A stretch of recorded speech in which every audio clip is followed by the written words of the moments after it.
All right, I want to introduce our next speaker. Opal has been here before, and if you've never heard Opal before, sit down, put your seatbelt on, and Opal Singleton is going to tell you about 1 million kids.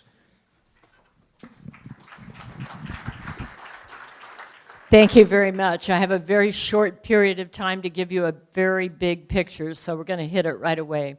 I am the president of 1 Million Kids. We have been in business about 10 years. We are dedicated to combating human trafficking all throughout the United States. I work in human trafficking as a law enforcement trainer. I serve with the Department of Justice and the Riverside County Sheriff Department. I'm also an instructor over at USC, where I train law enforcement for the whole state of California. I train law enforcement across the United States, and the reason I share that with you is to let you know what I'm going to tell you is very real. I sit with parents whose kids are missing, and I also sit with kids who are being blackmailed. So, human trafficking, 90% of our cases here in Southern California are based on gangs and gangs related, but gangs are changing. They're not like they used to be. You don't see them standing around on street corners with their baggy pants and their rap music and their chains. They are using social media, and they're reaching out. They're using dating sites. They kind of go underground. And so what happens here is our kids go on social media, things like Meet Me and Tinder and Plenty of Fish, and they will hook up with someone without realizing what they're getting into. Now, I do this on a regular basis. I go into schools all over Southern California. I was privileged to be able to train all the LA Unified School District Board of Trustees, and they gave me 2 hours, so I'm very grateful for that. Because this is taking place in our schools, and it's taking place with social media.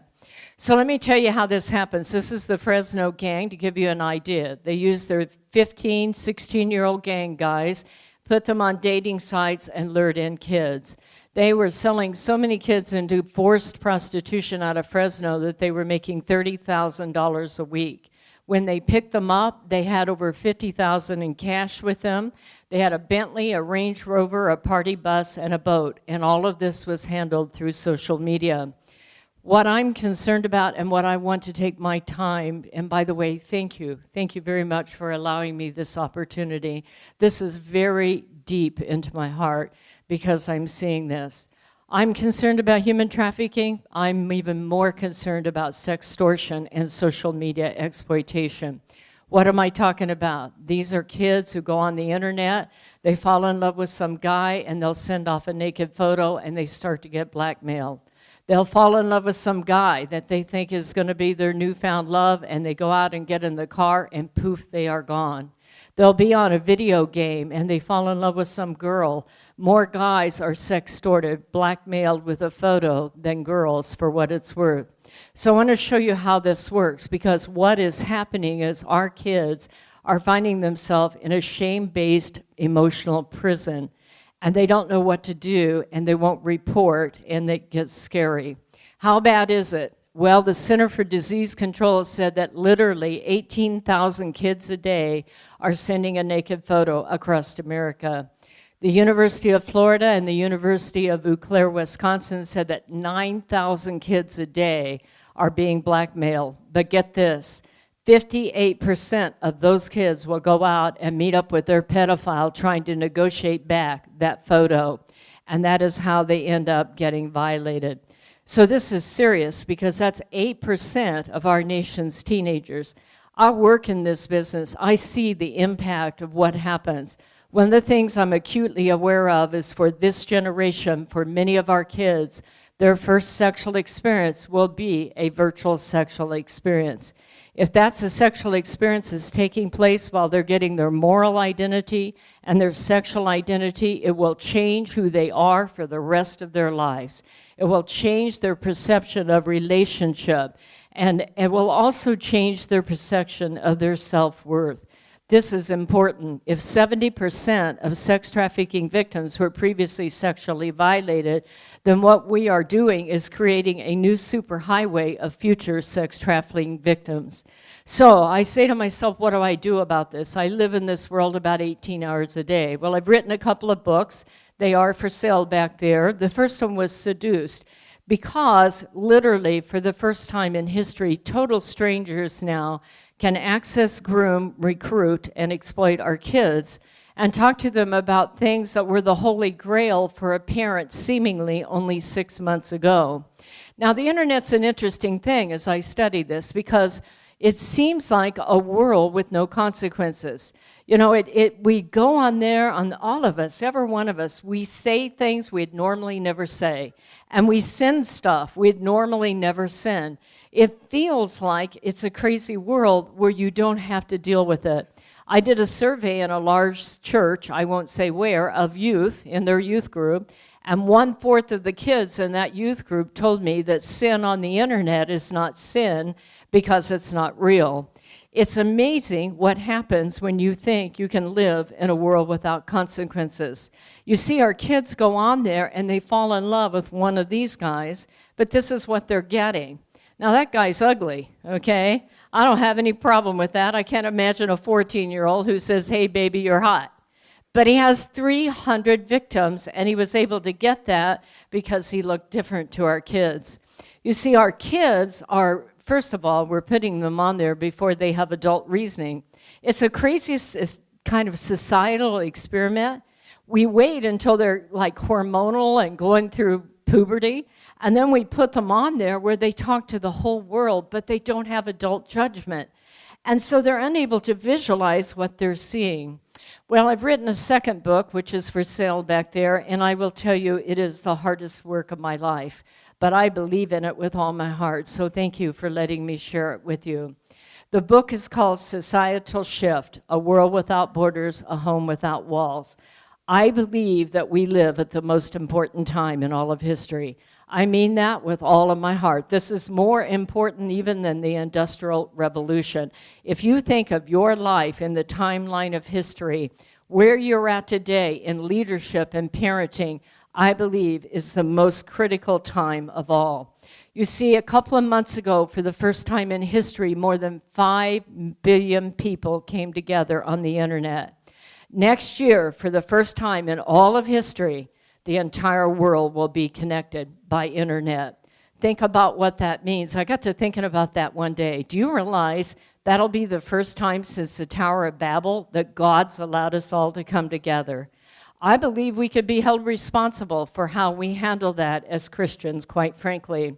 You see, this will be the first generation in the whole world that can reach the entire world, but the entire world can reach our kids.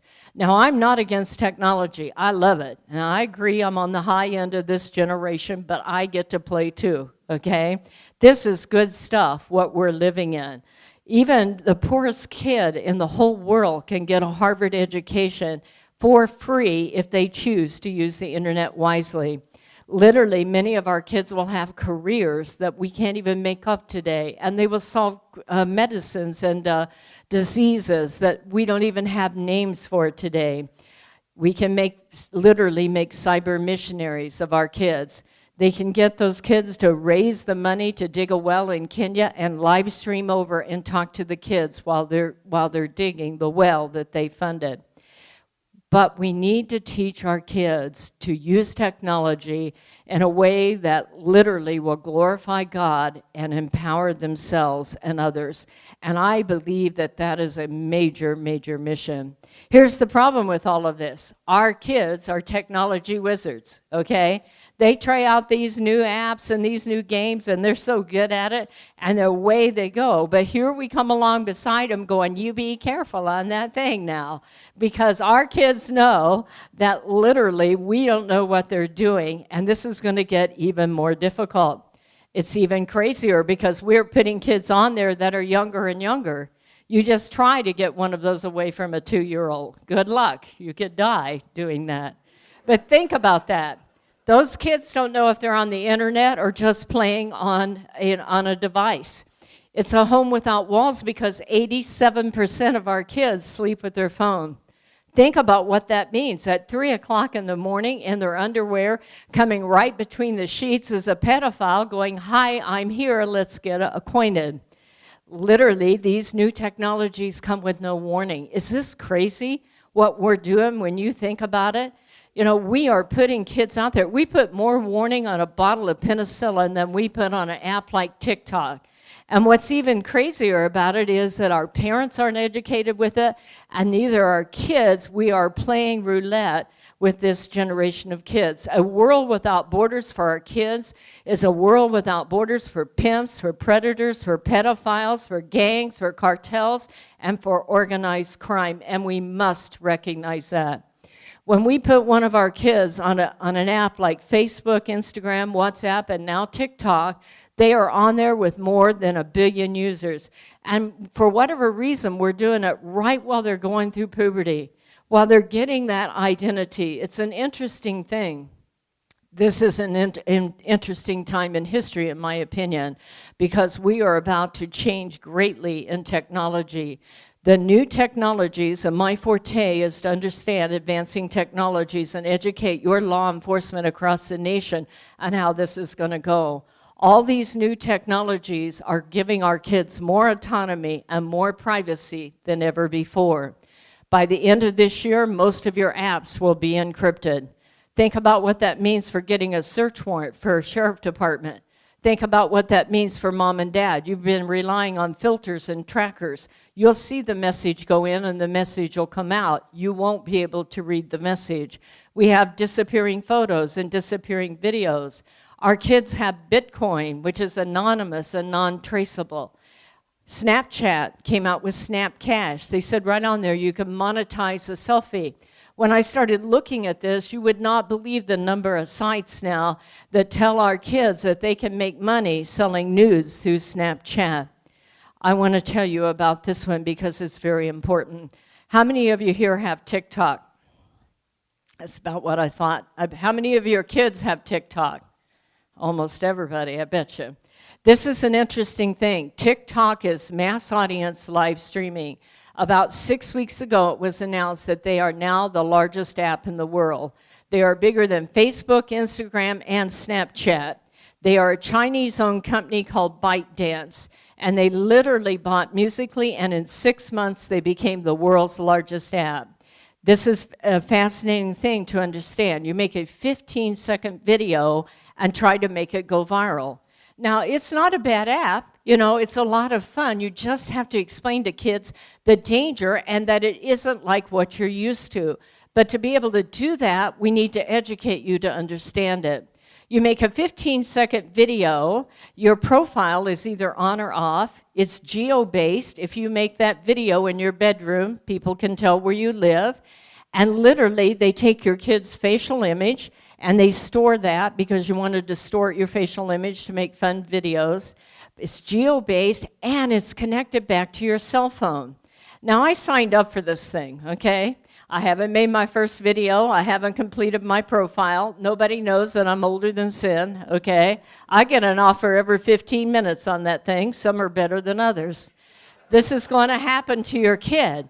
Think about what this means. Your child is no longer like on Facebook or Instagram talking to a small pool of people they know. They are, in fact, out there in mass audience live streaming.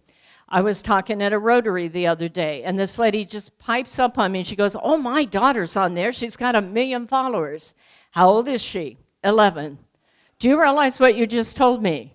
Your 11-year-old daughter has 1 million followers. She about fainted when she said it. She said it with her own words. I asked her, I said, what if 1% of those are pedophiles? Let's say that's 10,000 pedophiles. Let's load this room up with 10,000 pedophiles, and we'll take your 11-year-old daughter, and we'll walk her through here, and she'll get introduced to them. Remember, the reason she wants to go viral is she wants to be discovered. She wants to be Katy Perry. Think about that, introducing your 11-year-old child to 10,000 people who are perpetrators. You know, this is a really serious thing to start to think out, that we would put our entire young people out there without understanding it. Before long, it's going to have cryptocurrency tied to it. In fact, it might be the Libra on there. And what does that mean? That means that young people all over the world, third world countries and here, will be able to create amateur pornography. They'll be able to do that in their bedroom, and they'll be able to sell it out on cryptocurrency. All a pedophile has to do in mass audience live streaming is sign up and wait. That kid is on there because they want to be discovered. They send them a text. They say, hi, let's get acquainted. Send me some more videos. Talk to me on Instagram, and the relationship has begun. So I go into schools and I talk to kids, and I've been doing this for quite a long time now. And you'll ask your kids, go home tonight, who owns the internet? They'll tell you Bill Gates or Google. A couple of them will tell you Al Gore. Anyway, nobody owns the internet. So if nobody owns the internet, is it private? Nah, they'll all tell you it's not private. Well, ask them. If it's not private, why on earth would anybody send a naked photo? Have you ever thought about where naked photos go on the internet? It's an interesting thing. Our kids think like U.S. citizens, you know, the rights to privacy, the First and Fourth Amendment. This is not called the U.S. web. It is the World Wide Web. And we have to understand how this is all made. When I go into schools, I talk to kids about the dark web and the clear web and the dark web and how you get back and forth and the kinds of crime that's going on there. So I want to get back to sextortion, because what is happening here is our kids are trying all of these out. They're meeting total strangers. They want to impress that stranger. They'll either send a naked photo or sneak out to meet up with them, and that is when they get violated. So what do? I've been fighting this all by myself for a long time. But Me and Kids is a very small organization, and I'm getting old, okay? Now, I've trained 300,000 people eye to eye. I have a couple of radio shows I go on. I'll be on the air at 7 a.m. tomorrow morning. I am doing what I can, but it is not enough, fast enough. I need to train you, and I need to train every kid in America, and that's what I want to do. It is not enough to say this is bad. So I've decided to make a documentary, not just any documentary. It's going to be 45 minutes. It's going to be world class. It is going to be fascinating and interesting. It is not going to be about sex trafficking. You will not get it in a California school. It will be about impact, your place in history. You see, I've been educating these kids for a long time. I know if you talk to kids right, they listen. They'll come to me and say, God, I wish I'd known that a couple of months ago. I'm worried about my little sister. Can you get a naked photo on Snapchat? They do not understand the world they live in. I want to make a documentary that'll be free to every school in America, for every middle school, every high school. I'm going to give it to every church, every PTA, and any parent who will download it. And I want to explain how the internet is made and where naked photos go when you hit send, and how these new technologies work. So I'm partnering with Maverick Media. God has been good. The Newport Beach Exchange Club down here has offered me some funding if I could find matching funding. I beat my head against the wall for about 6 months. I couldn't find it. I pounded at church doors. And one day I said to God, God, you have more money than I do. If you want this thing done, give me money. That next day, the San Manuel Casino called me and said, how would you like $50,000? So God delivered in the most strange way, but I'm going to take it. If I can get that money and save a kid, I don't care where it comes from. But we're just beginning. I need your help in this. I need to be able to create a documentary where I can explain to you and to kids how all of this works. I need them to understand what mass audience live streaming. The days of Facebook are gone where you talk to people you know. This is a world that just changed, and we are about to see this in a big way. So my time is up, and I just want to show you at the end what I need from you really quick. What I need is public relations. I need media. I need TV. I need magazines in there. I need corporations that'll champion this and come alongside. This must be a national conversation, and I need them to educate their employees. I need churches that'll champion it. Invite me in. Let me tell the story in there and have programs. And when this comes out, show it in your church. I need volunteers to join in with us and be able to do the administrative and the database and the correspondent. I need team captains that'll help me get this documentary across the United States. And I need your connections to educate the institutions in there. And I will need assistance in fundraising in the future to be able to get this across America. It is our kids at stake. I'm just a small organization. But I believe this is the most important investment anybody can ever make, not only in your kids, but their kids and their future kids. How we train this generation of kids will set the stage for generations to come. Thank you. Thank you, Opal. I'm curious, a show of hands, how many heard Opal say something that they didn't know already? Yeah. Page 45, if you would fill that out, that's Opal's feedback form. She would love your help. Father, I just thank you for Opal and the heart that you've given her to go into an incredibly dark and mysterious world, one that honestly none of us know much about at all, and that we're absolutely flabbergasted. But sadly, Lord, our kids know way more about it than we do, and way more than we want them to. But we know that you don't want them to. So Lord, how do we get involved? How do we bring this back to pull that away from them so that they're not sucked into things that, Lord, that you don't want them involved in? So we leave that in your hands. If there's people here that can come alongside Opal and help her, we pray that they would fill those forms out, turn them in, and that you would touch our hearts. We just thank you. Pray this in the name of your Son, Jesus Christ.